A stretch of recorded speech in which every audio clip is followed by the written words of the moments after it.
이제 증명책임으로 들어가고 있어. 지금 자유심증주의에 의해서 논리적 경험칙에 의해서 법관이 재량으로 증거 조사한 결과와 변론 전체의 취지를 가지고 심증을 형성한다 까지 이야기를 했어. 그치? 그런 상태에서 심증을 형성해서 자기가 주장한 사실에 대해서 확정해서 뭔가 권리를 인정받아야 되는 마지막 단계에서 증명책임이라는 단계가 마련되어 있네. 즉 이건 진위불명이라는 용어를 써. 심증 형성에 있어서 고도의 개연성이 있다는 확신에 이르러야 한다는 증명의 여기서 판단자도 잘 모르겠다. 보통은 실제는 잘 모르겠다라고 하는 건 지금 교과서적으로 우리가 쓰지, 실제 판단할 때는 이 증거에 대해서 자기가 증명되지 않았다라고 곧바로 가버리는 게 더 많은데, 이론적으로는 이 과정을 거쳐서, 진위불명이기 때문에 이 과정을 거쳐서 그 권리를 인정받고자 하는 자한테 불이익으로 처리한다가 증명책임 분배에 의해서 증명책임을 지는 자한테 불이익하게, 즉 그런 증명을 못 해낸 것으로 되는 불이익이 되는 건데, 실제는 이 진위불명의 과정을 통해서 불이익으로 가지는 않고 대부분은 증명한다고 했지만 증명되지 않았다라고 한 결과 증명되지 않았으니까 불이익으로 가. 조금 틀려. 진위불명이라는 과정이 확실히 두드러지게 진위불명이다, 판단자인 법관이. 그렇기 때문에 너한테 불이익으로 간다라고 하는 이 중간 과정의 진위불명에 따른 증명책임 분배에 따른 이것을 적용해서 그렇다라고 하는 거는 거의 나 못 봤어. 그냥 나름대로 열심히 증명했지만 증명되지 않았다라는 결과 불이익하게 되는 거지. 말하려는 거 알겠어? 진위불명이라는 것의 과정을 통해서 불이익이 되는 이런 논법에 의한 판단을 나 거의 못 봤어. 근데 교과서적으로는 그렇게 얘기해, 지금. 교과서적으로는. 그러니까 실제는 이런 판단이 대부분이지. 네가 열심히 증명해냈지만 결국 증명되지 못했다. 이런 식으로 곧바로 가서 불이익으로 가는 이런 류의 판단. 이게 실제 거의 그렇게 나타나. 하지만 이론적으로는 증명책임의 분배에 따라서 그자에게 불이익으로 한다라는 마지막 이제 증거법에서 그런 테크닉적인 처리. 왜냐하면 나름대로 마지막까지 갔는데 판단자도 나도 모르겠다라고 끝날 수는 없기 때문에 나도 모르겠다라는 정도에서 처리하기 위해서 그자한테 불이익으로, 증명책임 지는 자한테 불이익으로, 증명되지 않은 것으로 이렇게 처리하는 테크닉이다. 증명책임. 그런 거야.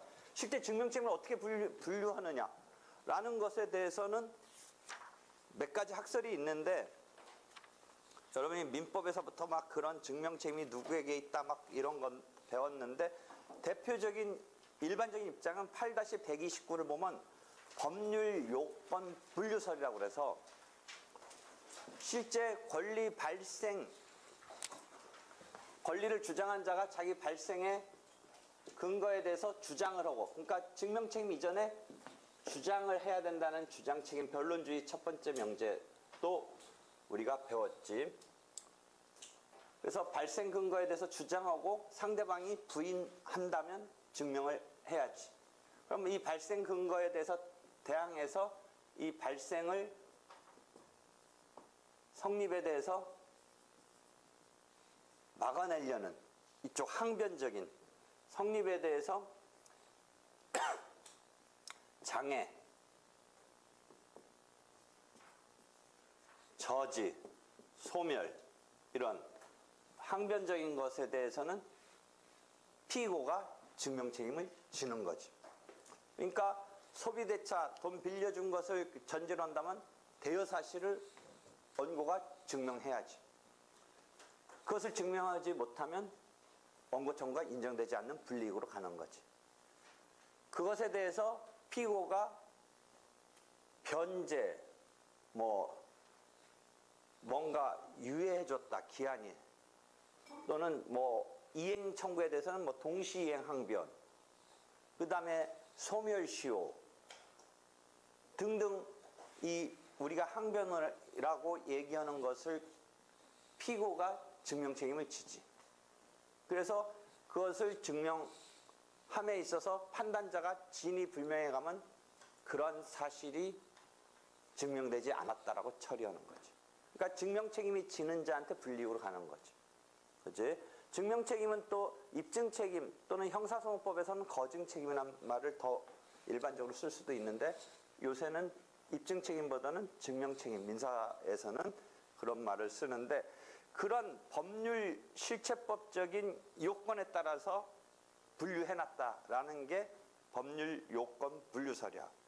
그런데 우리가 저번 시간부터도 조금씩 얘기했지만 이 증거가 구조적으로 편제되어 있기 때문에, 예컨대 대표적인 불법행위, 과거의 소송에서 현대형 불법행위 소송, 의료소송이라든지 환경소송이라든지 제조물 책임 소송이라든지의 현대형의 불법 소송에서는, 행위 소송에서는 피해자인 원고가 소를 제기하면서 그 반대 가해자의 과실과 자기 주장상 가해자라고 하는 피고에 대한 과실과 자기의 손해와 그 다음에 과실과 손해와의 인과관계 등 몇 가지 손해배상에 있어서 인정받기 위한 요건에 대한 주장과 증명을 해내야 되는데, 만약 상대방이 거기에 대해서 부인을 하면 증명을 해야 되는데, 현대형 소송에서는 증거가 구조적으로 편제되어 있기 때문에 그 증거 수집 단계도 어려울 뿐더러 이 증명을 해내는 게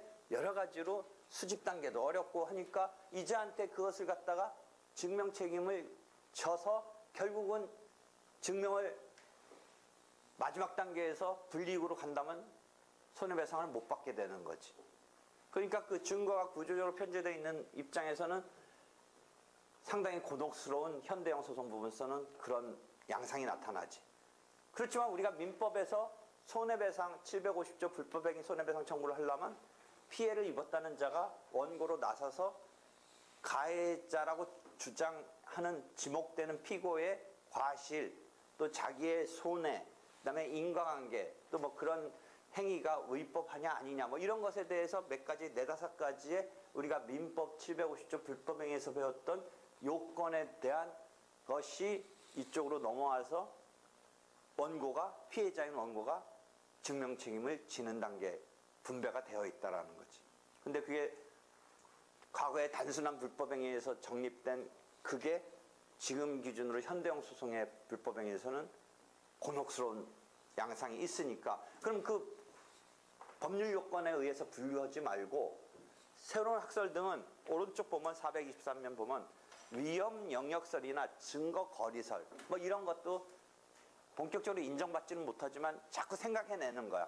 뉘앙스 알겠어? 위험 영역설은 뭐야?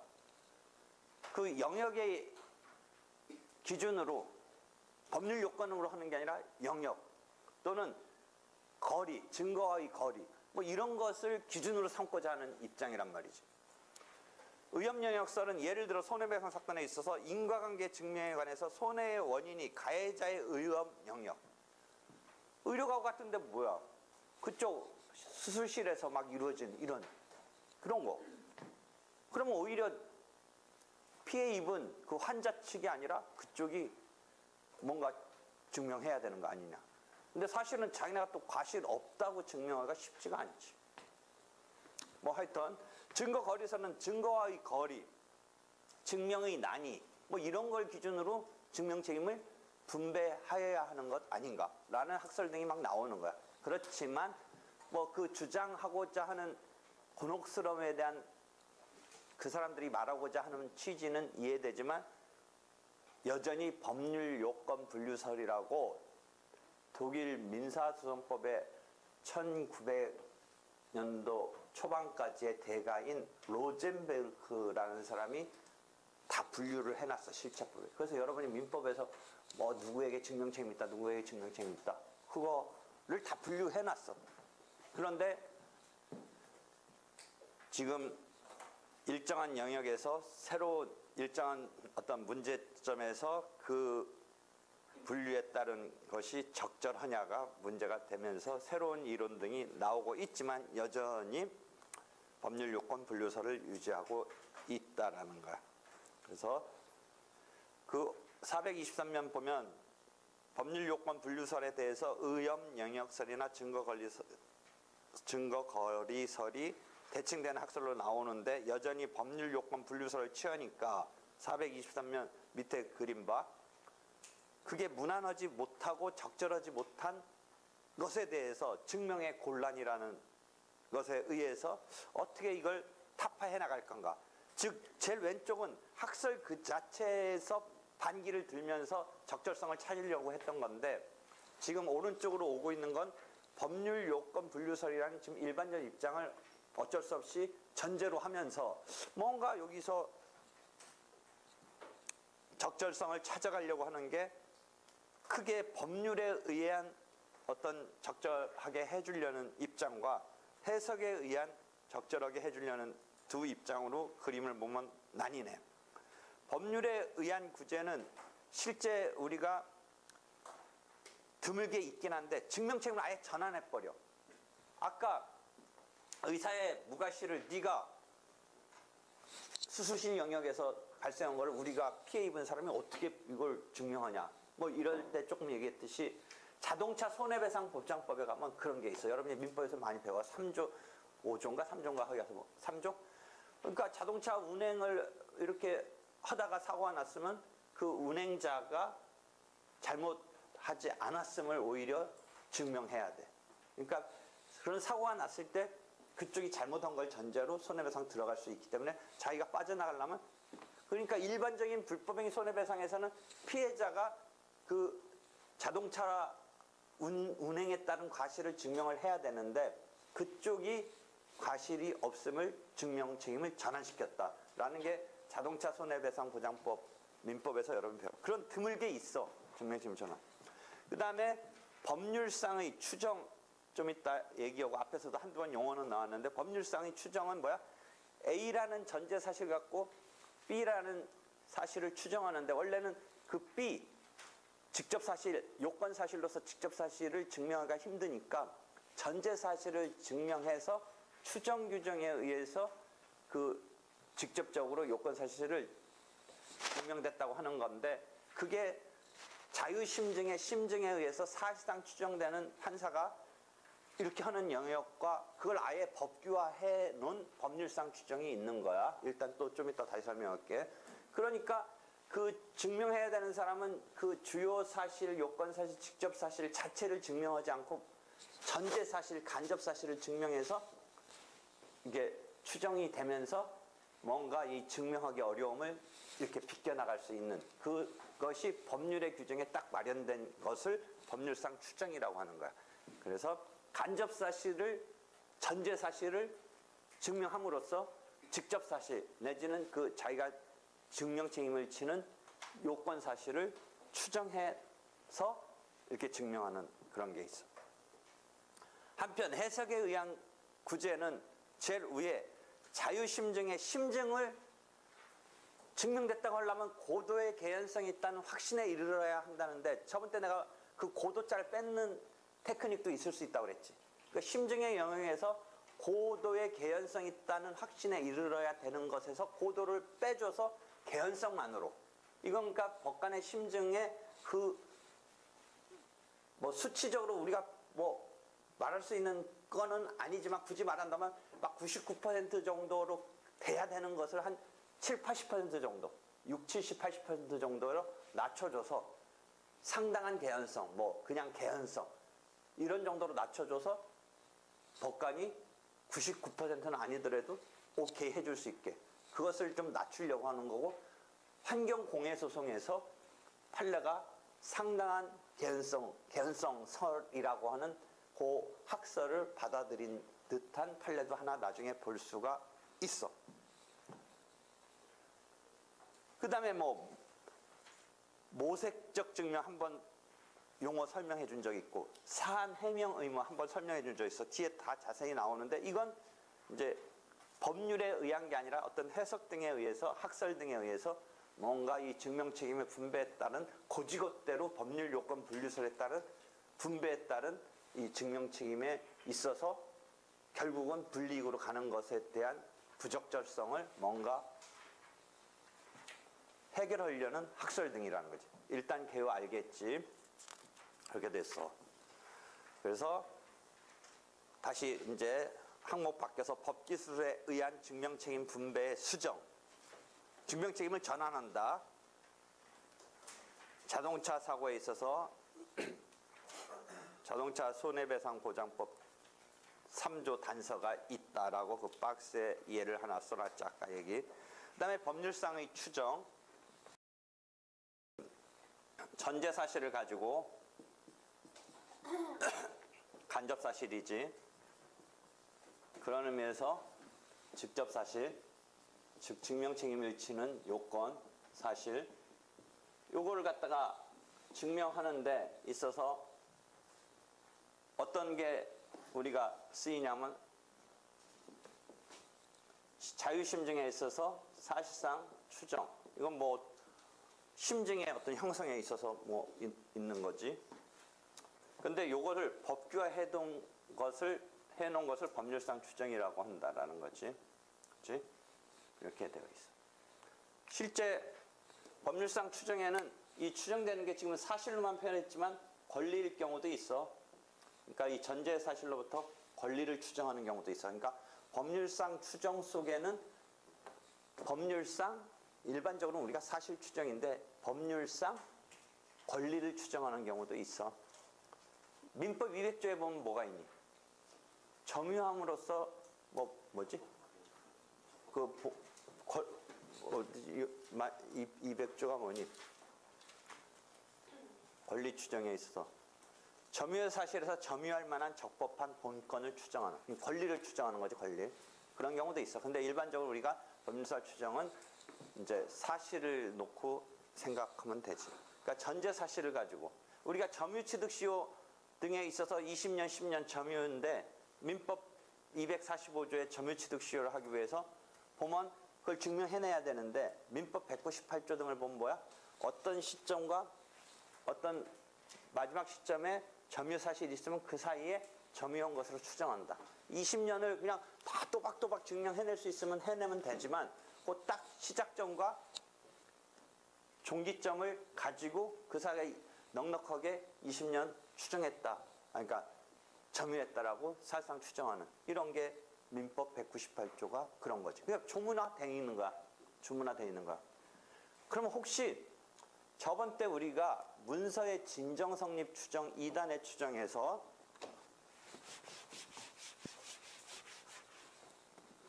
인형이 찍혀 있고 인형이 찍혔으면 이 사람이 자기의 날인 의사로 찍었다 해서 소송법 358조에 의해서 문서의 진정 성립이 추정된다라고 했을 때 2단계의 추정에서 이게 사실상 추정이고 그 다음에 인형이 찍혔다고 곧바로 이 사람이 자기 의사로 찍은 거냐 라는 건 아닌데 일단 여기서 사실상 추정이 한번 들어가고 그 다음에 민사법법 358조에서 진정 성립이 추정된다. 요게 조문이 있으니까 이게 법률상 추정 아니냐라고 하는데 그렇게 말하는 입장도 있어. 말하는 입장도 있는데 일반적으로 요거는 법정 증거 법칙이라고 그래. 법정 증거 법칙이라고 그래서 법률상 추정으로까지는 안 봐. 조문에는 있지만 왜냐하면 이거는 어떤 요건 사실을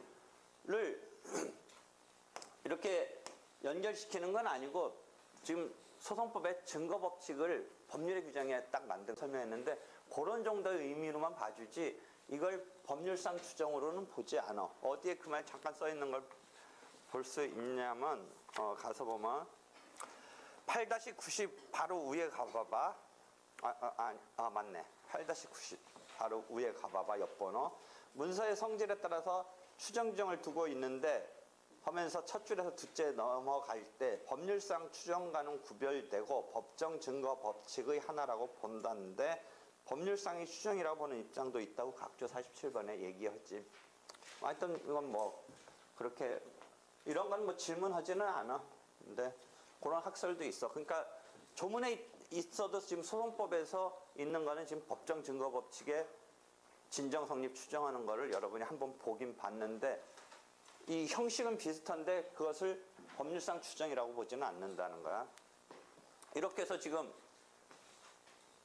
이게 증명 주제를 선택한다는 용어도 나오는데 어떤 느낌이겠어? 요거를 증명하기가 너무 어려우니까 이거 자칫하다가 자기가 증명 책임지는데 이거 증명을 못 해내면 폐하니까 인정받지 못하니까 증명 주제를 선택한다는 말은 요 좀 쉽달까? 전제되는 것은 용이하게 증명할 수 있으니까 이 용이하게 증명할 수 있는 전제 사실, 간접 사실을 가지고 이 직접 사실, 자기가 지금 증명 책임을 지는 사실을 인정받는 이 루트를 택한다. 그래서 교과서 읽다 보면 증명 주제를 선택한다.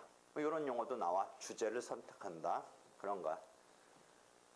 우리가 사상 추정의 경우는 많이 얘기해 줬지. 사상 추정은 간접 사실을 갖고 지금 직접 사실을 추정하는 건 많이 얘기했지. 그래서 사실상 추정과 법률상 추정이 있는데 이게 왜 증명 책임에서 나오느냐. 요걸 증명해야 되는데 이거 고지것대로 증명하러 가려면 증명에 실패할 것 같으니까 증명 주제를 선택해서 이렇게 가는 것을 법률상 추정 규정에 의해서 해결하니까 이게 증명 책임의 법률 요건 분류설에 따랐을 때에 부적절하거나 불이익당할 거를 커버해 줄 수 있는 하나의 제도일 수는 있다는 거지. 이런 법률상 추정이 작동하는 한도에서는. 그치? 그런 상태에서 봐봐. 이 법률상 추정은 조문에 있어. 딱. 그러니까 점유 계속 사실이 있으면 아니 그 시점과 종점에 점유 사실이 있으면 그 사이에 점유 계속 사실을 추정하는 조문이 있어. 그러니까 이거는 심증의 영역이 아니라 법률 조문에 되어 있는 거고 요거는 심증상 판사가 법관이 이렇게 하는 거야. 이거는 이 증명을 B라는 전제 사실로부터 A라는 지금 직접 사실을 증명함에 있어서 B라는 간접 사실을 갖고 A라는 지금 심증 형성의 추정에 의해서 인정받으려고 하는 것을 이 본증, 이걸 증명해야 되는 사람이 그렇게 증명하려는데 상대방은 그럼 어떻게 해야 되느냐. 심증이 형성돼서 이렇게 A가 있다고 인정되는 것을 그냥 끌어내리는 본증을 끌어내리는 그 개념이 반증이라는 게 있지. 반증인데 B 말고 C라는 요거와 양립할 수 있는 별개의 간접 사실을 갖고 요 심증 형성을 본증의 그 심증 형성을 끌어내리는 것을 간접 반증이라는 용어를 써줬잖아. 반증인데 그 반증은 뭐야? 본증을 끌어내리려고 그래. 근데 그 반증인데 어떤 식으로 해서 끌어내리냐면 별개의 양립할 수 있는 간접 사실을 밝혀가지고. 즉 뭐였어? 그 사후인지에서 성적 접촉이 포테 씨의 생모와 있었다. 뭐 혈액형이 맞다. 얼굴도 뭐 이상하게 다른 것 같지는 않고 뭐 어느 정도 비슷하다. 라는 걸 갖고 아들이다라는 걸 추정해서 판단자가 판단할 것 같으니까 여기서 뭐를 치고 나와? 양립할 수 있는 뭐를 치고 나와? 그까지는 이쪽은 이쪽대로 포테 시점에 성적 접촉 뭐 어디 같이 살았다든지 이런 거 했지만 이쪽은 뭐라고 하는 거야? 그건 그거대로 맞지만 또 다른 어떤 여자와 아니 이 여자가 또 다른 어떤 제3의 남자와 뭔가 관계가 있었다. 성적 관계가 있었다라는 걸 이쪽이 C로 밝혀버리면 이걸 그래도 판단자가 안 흔들린다면 모를까 흔들어졌다면 이게 별개의 간접 사실을 갖고 본증으로서 아들을 인정하려는 걸 흐트러 놓는 거야. 깨트리는 거야. 그래서 그게 간접 반증인 거야. 그지? 간접 반증하고 반증 자체가 다른 건 아니고 반증이라는 본증을 흐트러 놓는 쓰임새가 있는 건데 별도의 간접 사실을 이쪽은 그걸 밝혀가지고 이걸 흔들어 놓는 거야. 되겠지? 심증을 흔들어 놓는 거야. 근데 다시 이쪽 와서 봐봐. 법률상 추정은 요게 법규에 딱 됐기 때문에 심증을 흔들어 놓는다는 말이 나올 수가 없어. 그럼 이쪽은 어떻게 이걸 반대쪽은 어떻게 해야 돼? 물론 이쪽서도 아들이 아니다라는 걸 A와 아니라는 걸 즉 이건 본증에 대한 A가 본증에 증명할 사실이기 때문에 요걸 반대 사실이라고 그래. 반증하고 반대 사실 구별하라고 그랬지. A가 아니다라는 것을 밝히면 뭐 화끈하게 빠져나가는 거지. 지금 아들임이 되려고 할 판인데 아니다라고 밝혀낼 수 있다면요. 뭐 더할 나위 없이 빠져나가는 건데 그게 쉽지 않은 작업이니까 이쪽은 간접 반증을 하는데 이 법률상 추정은 이 심증 자체가 법규가 딱 됐기 때문에 이걸 끌어내린다라는 개념은 없어. 빠져나가려면 어떻게 해야 돼 이쪽은. 진짜 이게 인정될 판이면 A가 아니다라고 하는 걸 밝혀서 빠져나가는 수밖에 없어. 그래서 법률상 추정은 반대 사실을 증명해서 빠져나가야 돼. 반대 사실을. 그 말이 어디 써 있어? 8-132에 밑에 있어. 그 추정이라는 것의 루트는 이런 건데 똑같은 이런 그림에서 나오듯이 되는데 빠져나가려면 사실상 추정은 이 심증 자체를 흔들어서 깨트린다는 개념으로 깨진다는 개념, 깨트린다는 개념이 분명히 있는데 법률상 추정은 법규가 딱 이렇게 추정한다고 돼 있기 때문에 그걸 건드릴 수는 없어. 그 자체를. 그 차이야. 법률에 딱 규정이 있기 때문에. 근데 이런 루트는 똑같은데 그러면 다시 와서 오른쪽 가서 봐봐. 8-134의 오른쪽에 밑에서 6, 7째 줄 봐봐. 추정을 복멸하기 위해서 둘째 방법이 지금 반대 사실을 요건 그러니까 뭐야? 증명을 자기가 해서 아니다라고 딱 하면서 빠져나가야 돼. 이때는 이건 증명이고 본증이야. 자기 입장에서 본증이야. 이 반대편은. 이해되겠지? 반대 사실을 본증에서 빠져나가는 거야. 다만 여기서도 뭐는 있어. 어떤 반증은 하나 있냐면 여기서 말하는 간접 반증은 아닌데 전제 사실 자체를 깨트리면 이렇게 법률에 허라고 했어도 A로부터 B로 가는 것에서의 이게 A니까 B로부터 A로 가는 것에서 A로 가기 위한 B 전제 사실 자체가 없다고 무너뜨리면 그건 돼. 아무리 법률상 추정이라도 그 기반을 깨트려 버리는 거니까. 그러니까 B를 깨트리려면 어떻게 해? 상대방은 B를 흔드는 건 돼. B에 대한 반증은 되는 거야. 그러니까 전제 사실 자체를 흔들어 놓는 거야. 마치 요거 흔들듯이 여기서 요거 흔들듯이 요 영역에서 흔들어 놓는 거야. 전제 사실을. 그럼 전제 사실이 인정 못 하겠다면 그 다음 추정 규정 적용할 수가 없는 거지. 이해하겠어? 그러니까 일단 기본 개념은 왼쪽 8-131 보면 사실상 추정은 간접 반증을 들어서도 번복하는데 법률상 추정은 그 심증 자체에 그걸 흔든다는 개념은 없다. 그 얘기를 하고 있는 거야. 그 다음에 다시 오른쪽 와서 그래서 반대 사실을 증명해서 빠져나갈 수밖에 없는데 다만 그 전제 자체는 흔들어서 깨버리면 그 다음 추정 규정을 적용을 할 수가 없다. 그 얘기를 하고 있는 거야. 그러니까 여기에서도 반증이 나오는데 법률상 추정에서의 반증은 요 전제 사실 자체를 깨버리는 거야. 반증을 들어서. 요 영역에서의 이 사람은 그러니까 증명책임 증명주제를 선택해서 법률상 추정을 적용받으려는 사람은 전제 사실을 적어도 증명해서 추정 규정에 의해서 가야 되는데 전제 사실 증명 자체를 반대편이 흔들어 놓는 거야. 그때는 반증이란 말이 나오지. 이해할 수 있겠어? 상호도 이해돼? 된 거지. 그러니까 그렇게 해서 깨는 거야.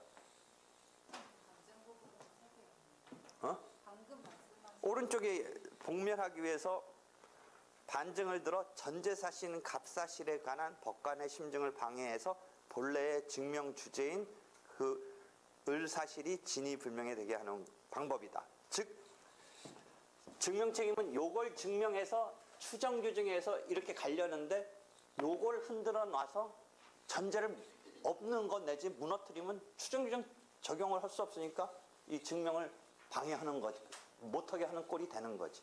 증명될 거를 못 가게 하는 거지. 이쪽은 증명 주제를 선택하잖아.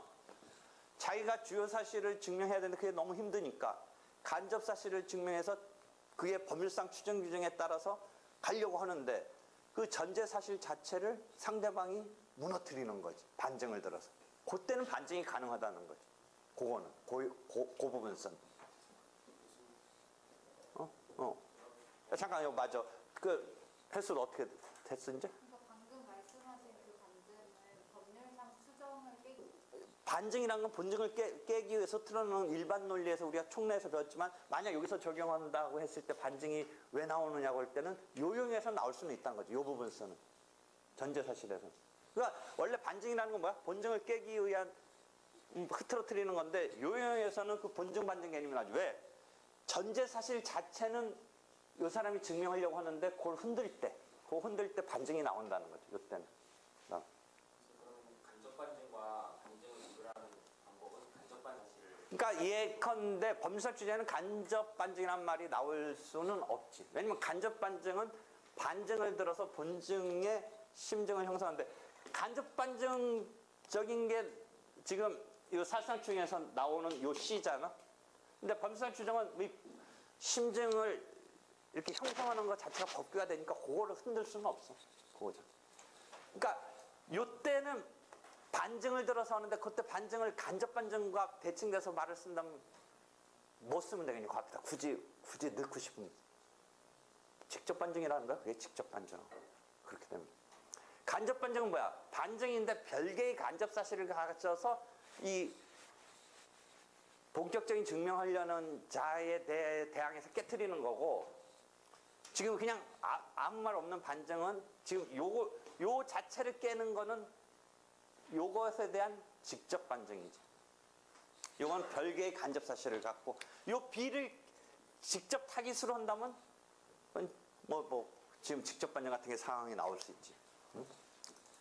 그러니까 간접 반증은 법률상 추정에서는 나오지 않는 개념이야. 만약 요런 의미에서는.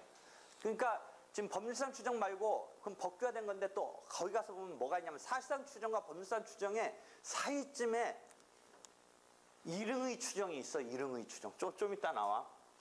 이 경험칙상 전제 사실로부터 그 요건 사실의 흐름이 직접 사실의 흐름이 경험칙상 그런 흐름이 그렇게 된다라는 것이 경험칙에 의해서 어느 정도 흐름의 이 과정이 이릉 인정되는 즉 그런 것이 본격화돼서 조문학까지 해준 게 법률상 추정이고 그 다음에 그냥 법관의 심증 형성에서 그렇게 되는 걸 사실상 추정이라고 하는데 그런 사실상 추정 중에 법규화까지는 안 됐지만 거의 고도의 경험칙상 그렇게 되는 게 맞다라고 판단될 이런 상황에 대해서 우리가 용어를 이릉이란 말도 일반 사람은 잘 안 쓰는데 그냥 일단의 추정 이렇게 그래서 좀 순화시키려고도 해.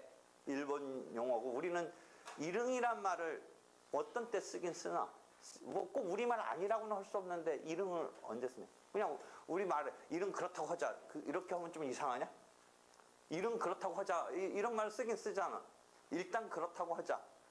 일단하고는 조금 뉘앙스는 틀리긴 틀린데 내가 볼 때는 이릉하고 일단은 좀 뉘앙스인데 이릉의 추정이라고 하는 것에서 일단의 추정 또는 조금 또 틀린 뉘앙스이긴 한데 표현 증명됐다고도 써. 표현 증명.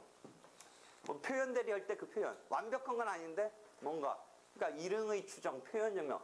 그러니까 그 사실상 추정 중에 그 이렇게 흐름이 어느 정도 정형화된 사상 경과 조금 어려운 말 쓰는데 정형화된 어떤 사상 경과 이렇게 사고의 흐름이라든지 어떤 이런 것에 의해서 그렇게 가는 게 어느 정도 일단 그런 추정을 이릉의 추정이라고 하는데 이릉의 추정을 깨는 것이 간접 반증이라는 말이 나와. 그래서 사실상 추정을 갖고 우리가 얘기했는데 이게 이 흐름이 이릉 이렇게 가려는데 간접 반증에서 이걸 깬다라고 나와. 이릉의 추정을 복멸하는 경우 거기에서 나와. 그렇지만 법률상 추정에서는 간접 반증이라는 것은 법규가 딱 추정 가는 거니까 그걸 그 자체를 깬다는 말은 나올 수가 없어.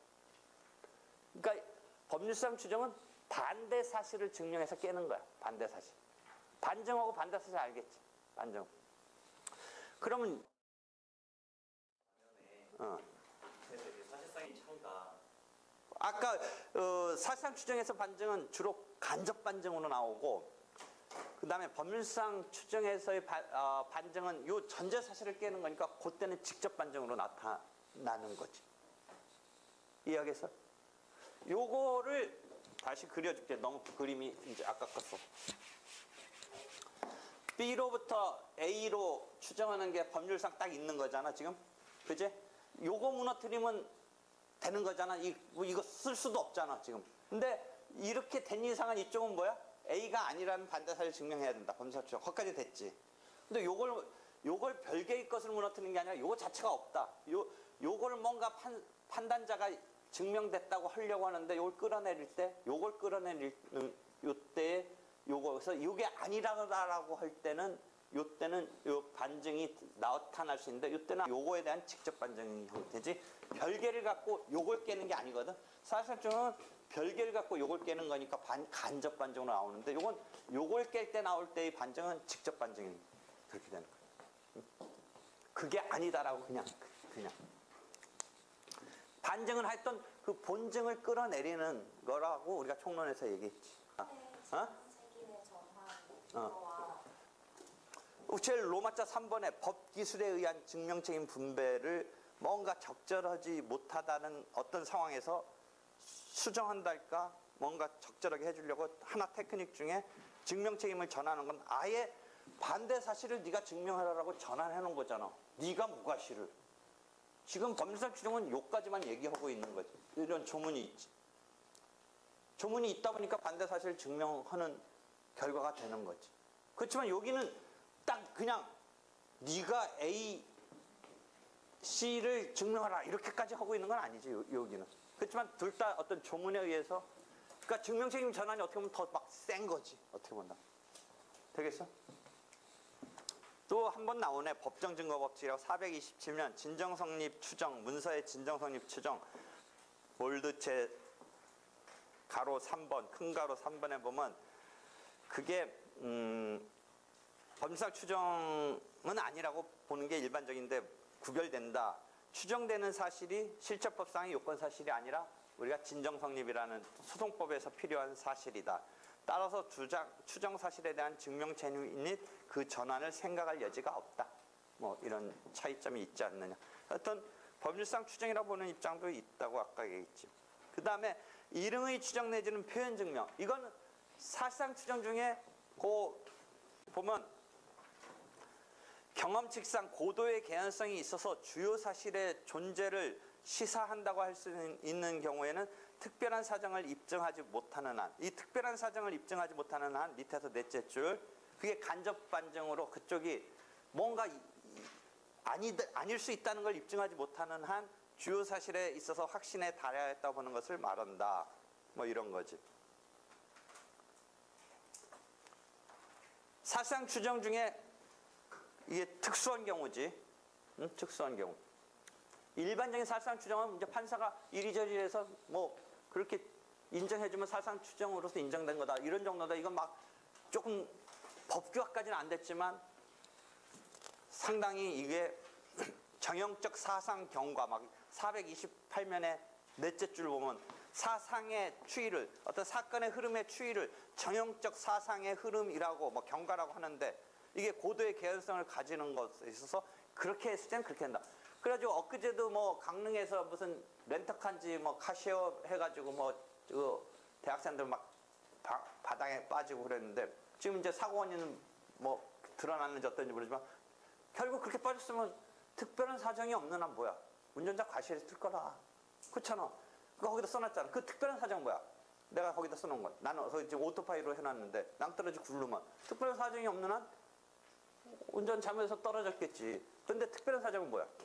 그럼 우리가 추론할 때 낭떠러지로 떨어졌어 라는 전제 사실을 봐서 얘가 잘못 운전했어. 이게 어느 정도 우리가 동조하잖아. 근데 특별한 사정이 뭐야?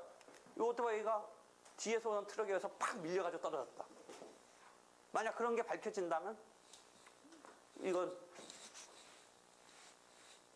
흐름을 우리가 깨고서 얘 잘못 아니다, 과실 아니다 이렇게 할 수 있잖아. 그치?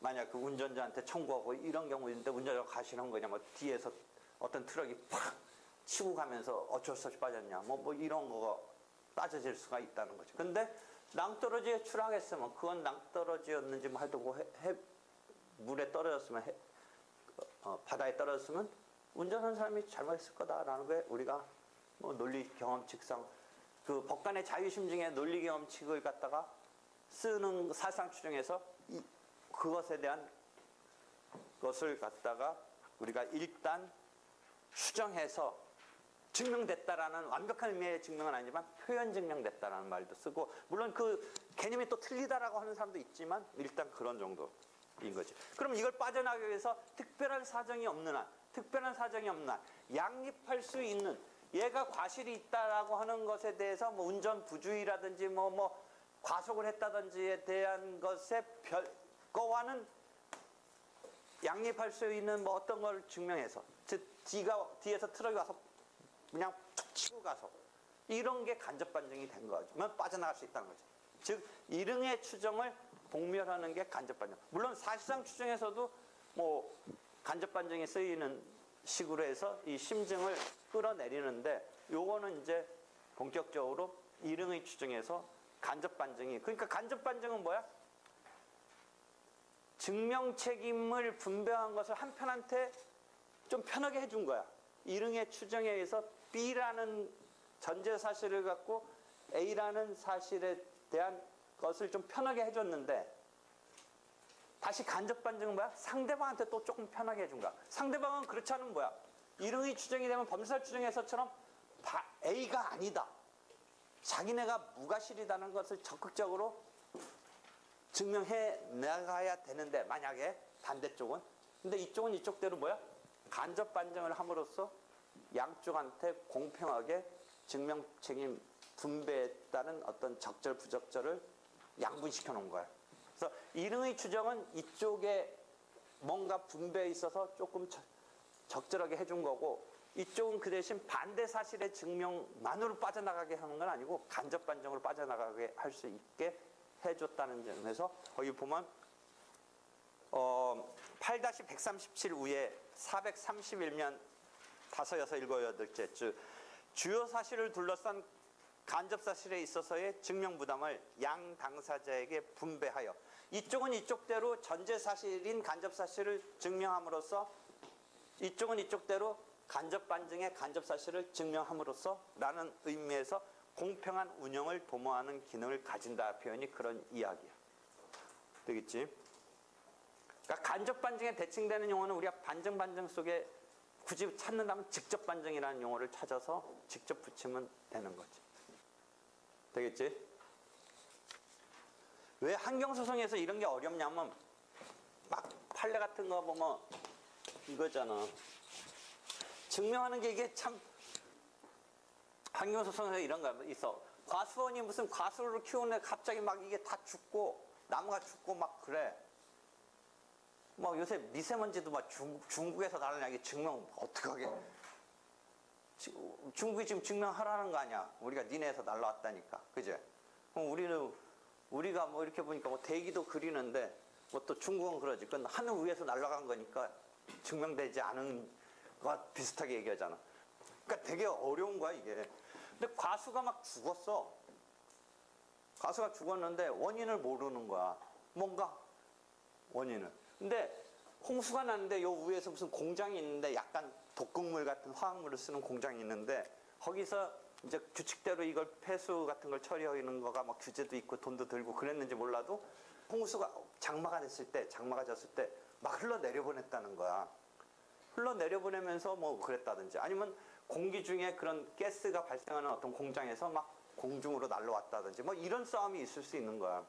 근데 그게 증명하기가 상당히 어려워. 이런 거 어디 이렇게 밑에 이제 공장에서 뭔가 이렇게 방류를 했다고 치자. 뭐 비가 왕창 오는 날 막 이럴 때 부정적으로.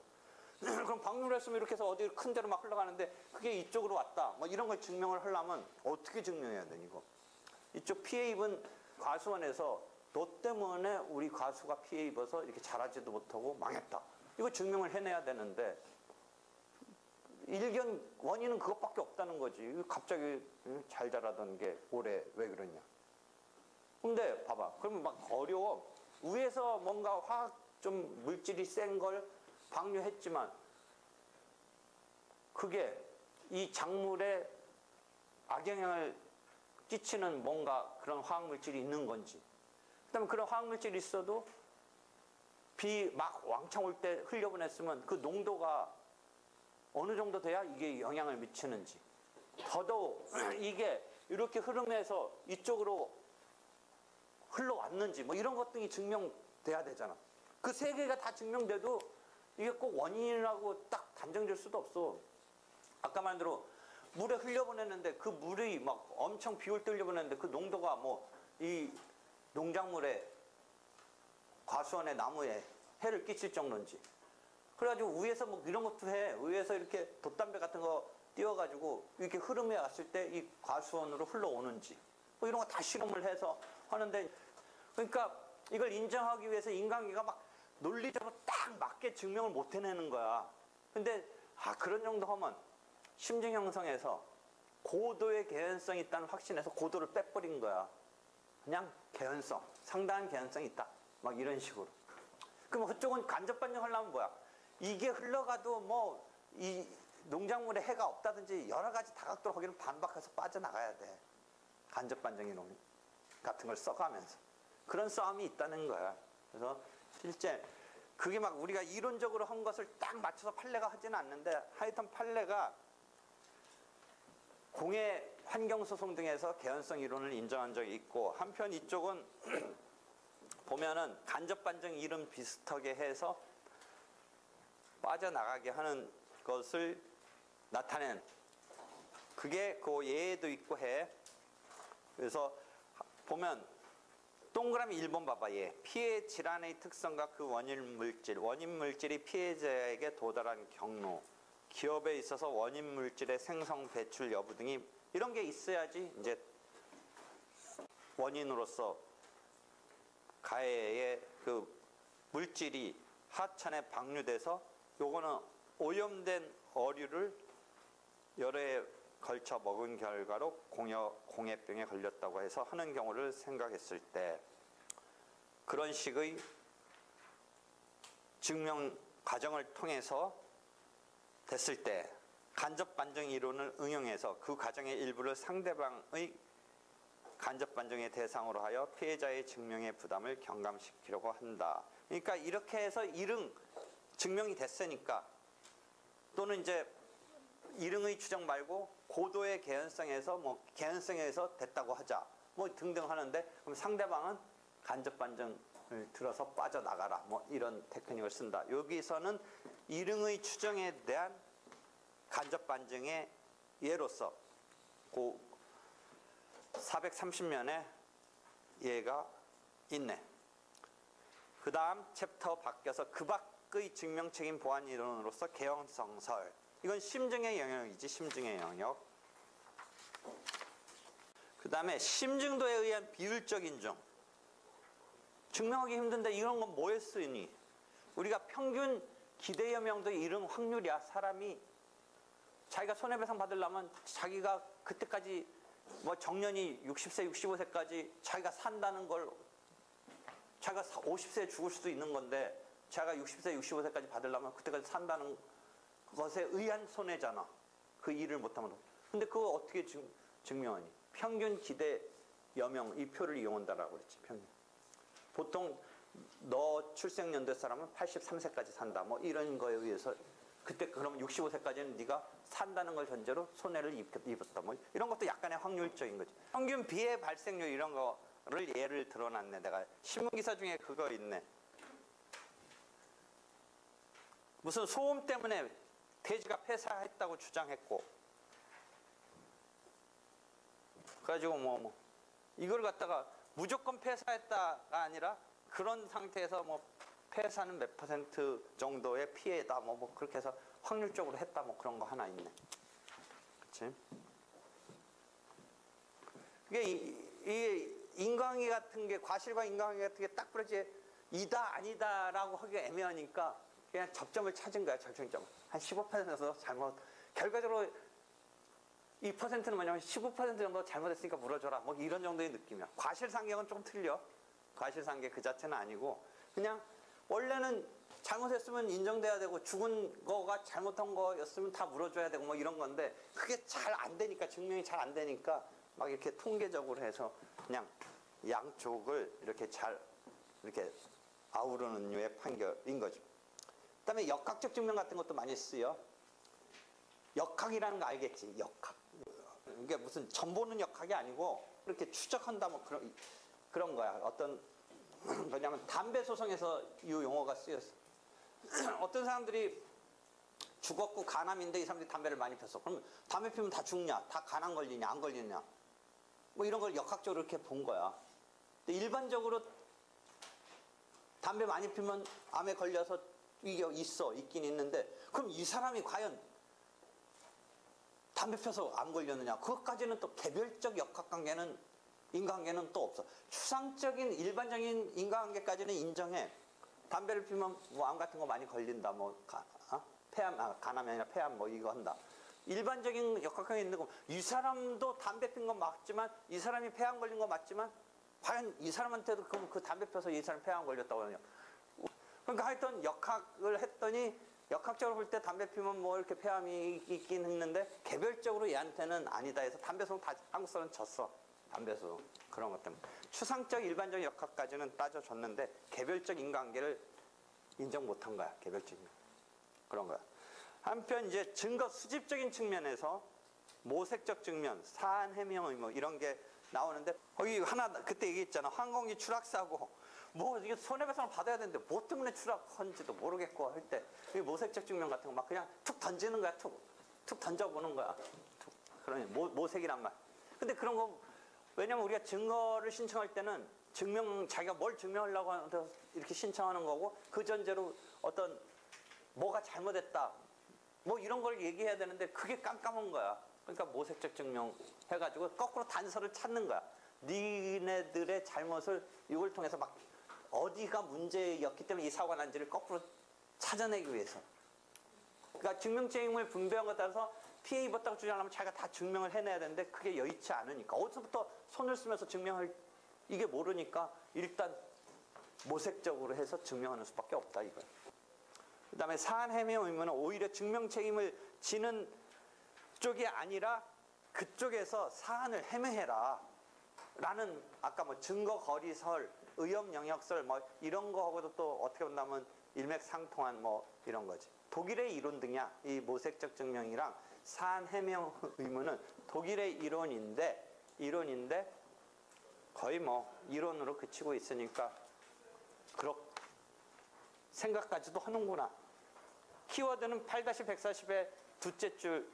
현대형 소송에서 증거가 구조적으로 편제됐다든지 정보가 편제되어 있기 때문에 나오는 이런 문제에 대한 모색적 증명이라든지 사안 해명 의무가 주장되고 있다는 거지. 이렇게 해서 증명책임까지가 됐어. 질문 있습니다.